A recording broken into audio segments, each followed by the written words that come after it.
अवांज दरजात बेल पोड्यों हुजूर तुंहिंजा गुलाम आयो अवांजी चादर जो पलो पकड़े माणी दा आला मकाम वायो हुजूर जे अवांज दरजात बेल पोड्यों खुदा बिरल जी मलाइकन सां पढ़े अवां ते सलाम साईं त पोइ असां बि गुलाम गॾिजी त पोइ असां बि गुलाम गॾिजी अवां ते पढ़ंदा सलाम आयो अवां जे दर जो त बेल पोड्यों हुजूर तुंहिंजा गुलाम आयो अवां जे दर अवां जे चादर जो पलव पकड़े माणी दयाला मकाम वायो अवां जे दर जो थबेल पोड्यों भली को सर्वे करे दुनिया जी नाही को टोलो घणो वसां का भली को सर्वो कर भली को सर्वे करे दुनिया जी नाही को टोलो घणो वसां का जाॾे बि ॾिसबो त या मोहम्मद चवण वारा हूंदा जाम वायो अवां जे दर जो थबेल पोड्यों हुजूर तुंहिंजा गुलाम आयो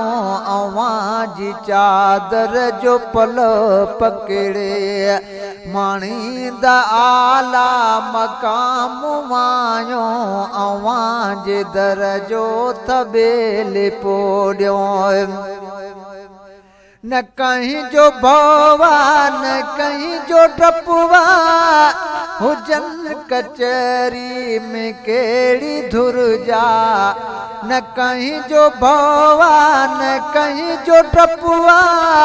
हुजन कचहरी में केड़ी धुर जा नहन के चुमंदा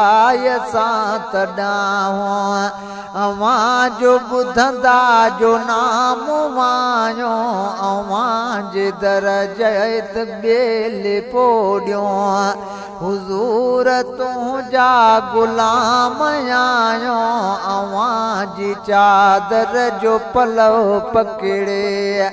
माणी दा आला मकाम वायो अवां जे दर जो थबेल पोड्यों ज़िक्र खुदा जो कयूं बि जात अवां जी तारीफ़ थे न थे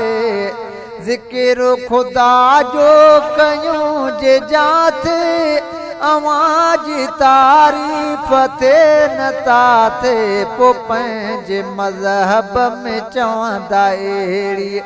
असां हयाती हराम वायो अवां जे दर जो थबेल पोड्यों हुजूर तुंहिंजा गुलाम आयो अवां जे दर जी अवां जी चादर जो पलव पकड़े न तो सारी सू थकन पैगंबर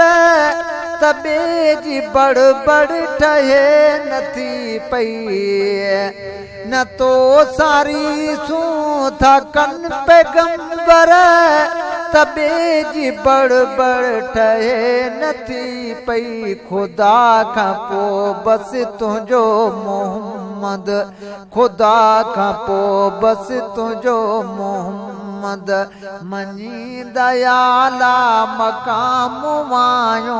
अवां जे दर जो थबेल पोड्यों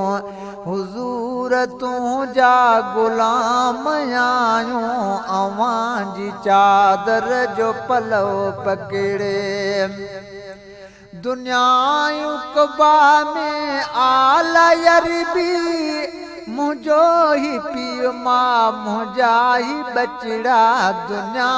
उक़बा में आला या रबी मुझा ही पीउ मां मुझा ही बचड़ा मदाही मीर लगिलाल ॿिया सभु असुल अव्हां जे साम्हूं आयो अव्हां जे दर जो तबेल पोड़ियो हुज़ूर तुंहिंजा गुलाम आहियूं अव्हां जी चादर जो पलो पकड़े माणी दयाला मक़ाम आहियूं अव्हां जे दर जो तबेल पोड़ियो